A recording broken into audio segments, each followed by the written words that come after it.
আমি আমার এই ইউটিউব জার্নিতে এমনও শত শত ট্রেডারের সাথে কথা বলছি যাদের ট্রেডিং নলেজ আমার থেকেও 10 টাইমস বেটার। ভাই বিশ্বাস করবেন না, এমন এমন কনসেপ্ট সম্পর্কে তারা জানে যেগুলো লিটারালি আমি কখনো শুনিনি, বাট স্টিল তারা কনসিস্টেন্সি প্রফিট করতে পারে না। কোনো এক সপ্তাহে অনেক ভালো প্রফিট করে, পরের সপ্তাহে তাদের অ্যাকাউন্টটা জিরো হয়ে যায়। জিরো হওয়ার পিছনের রিজনটা কি জানেন? Simple risk management. এই রিস্ক ম্যানেজমেন্ট বিষয়ে আমি যতগুলো ইউটিউব ভিডিও দেখছি তারা সবাই কিন্তু এই একটা টপিকেই কথা বলে। আপনার কাছে যদি $100 থাকে তাহলে আপনি কি করবেন? $10 করে এসএল রাখবেন, 10টা ট্রেড আপনি করতে পারবেন। এর ভিতরে যদি আপনার উইন রেট 50%ও হয় তাহলে আপনি অনায়াসেই কিন্তু প্রফিটেবল হয়ে যাবেন। আপনার যদি রিস্ক টু রিওয়ার্ড রেশিও 1:2 হয়ে থাকে।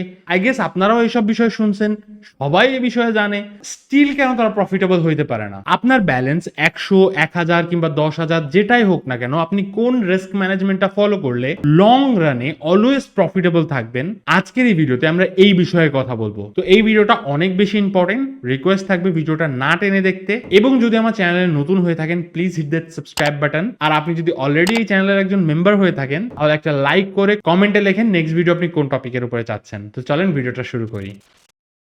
Let me clear one thing, আমরা বাঙালি, আমাদের কাছে রাইট নাও যে ইনভেস্টমেন্ট আছে, ফর এক্সাম্পল $100, এটাই কিন্তু আমাদের লাস্ট ইনভেস্টমেন্ট। আমরা যদি বর্তমানে $100 লস করে ফেলি তাহলে নেক্সট $100 ইনভেস্ট করতে হলে আমাদের অ্যাটলিস্ট 2 থেকে 3 মাস ঘোরা লাগবে। নেক্সট 2 থেকে 3 মাসের ভিতরে কিন্তু আপনি চাইলেও ডিপোজিট করতে পারবেন না, because we have money shortage.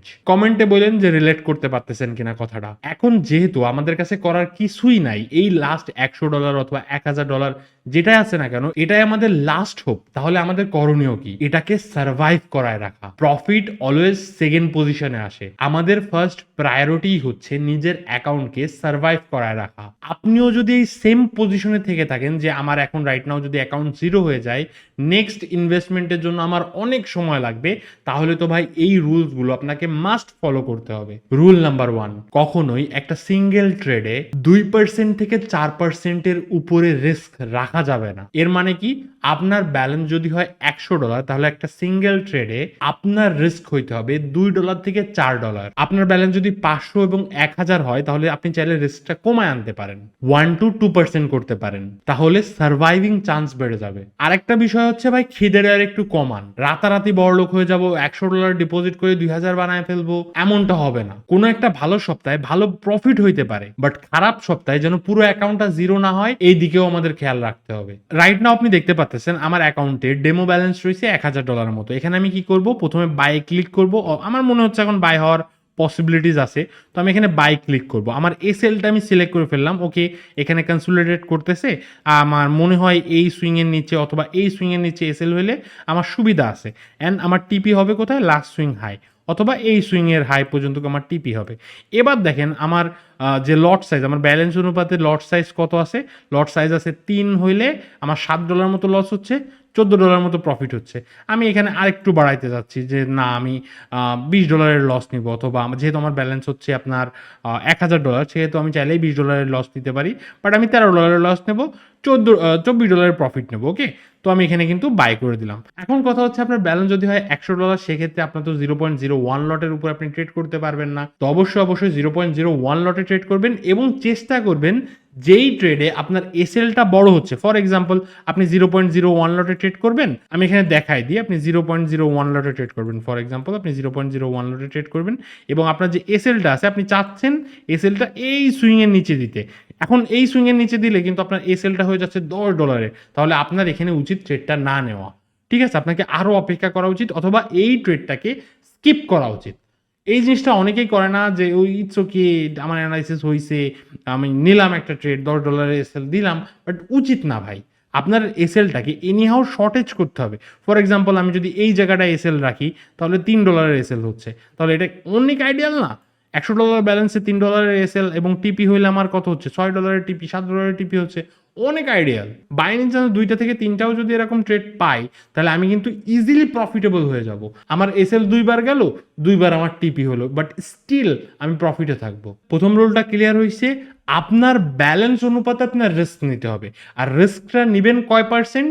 2 থেকে 4%-এর ভেতরে। যেহেতু এটা আপনার লাস্ট ইনভেস্টমেন্ট, ভাই বুঝতে হবে, আপনি যদি হাই রিস্ক ট্রেড করেন তাহলে লস হওয়ার চান্সেস থাকবে। লস হলে তখন কান্নাকাটি করা যাবে না ভাই। আপনার কাছে যদি ব্যাকআপ থাকে, ফর এক্সাম্পল ওকে আমার ব্যালেন্স $100, আমার ব্যাকআপ আরো $500 আছে, নো প্রবলেম এট অল, আমি আজকে হাই রিস্ক ট্রেড করতে চাচ্ছি, সে বিষয়টা একদম আলাদা। বাট আপনার কাছে রাইট নাও ব্যালেন্সই রয়েছে $100, এটা যদি আপনার কাছ থেকে হারায় যায়, আপনি নেক্সট 2 মাস 3 মাস 4 মাস আপনি আর ট্রেডই করতে পারবেন না। ওইটা ভালো নাকি সাস্টেইন করা ভালো, কোনটা ভালো?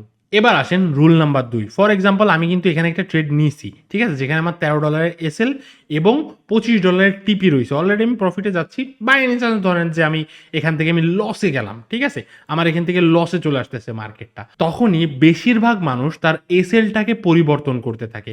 একটু টাইনে দিই, না হয়তো বা রিভার্স করবে, না একটু টাইনে দিই, একটু রিভার্স করতে পারে, একটু টাইনে দিই, নিচে করি, একটু নিচে করি, এইভাবে নিজের লসটাকে বড় করে ফেলে। যেখানে আপনার অ্যানালাইসিসে মাত্র $10 লস ছিল, বর্তমানে আপনি আপনার এসএলকে রেসপেক্ট না করার কারণে ওই লসটাকে 40-এ পরিণত করে দিচ্ছেন। এটা একদমই উচিত না। আপনি অ্যানালাইসিস করছেন, এন্ট্রি নিছেন, টিপি দিছেন, এসএল দিছেন, ভুলে যান, ওই ট্রেডে আর টাচ করবেন না। আবার অ্যানালাইসিস করে ভাই ট্রেড তো নেওয়া হয়ে গেছে, একটু অ্যানালাইসিস করে দেখি আদৌ আমার অ্যানালাইসিস রাইট কিনা, না ভাই, এন্ট্রি নেওয়া শেষ, বন্দুকের থেকে গুলি বের হয়ে গেছে, আর তো করার কিছু নেই না। এই মাইন্ডসেটটা রাখার চেষ্টা করবেন, এসএলটাকে কখনোই পরিবর্তন করবেন না।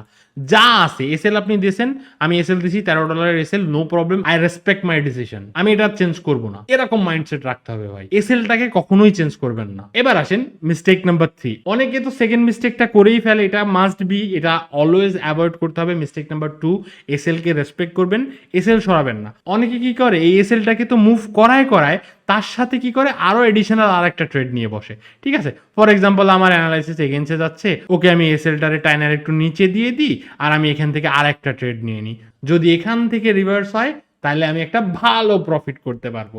এটা ভাই অনেক বড় মিস্টেক।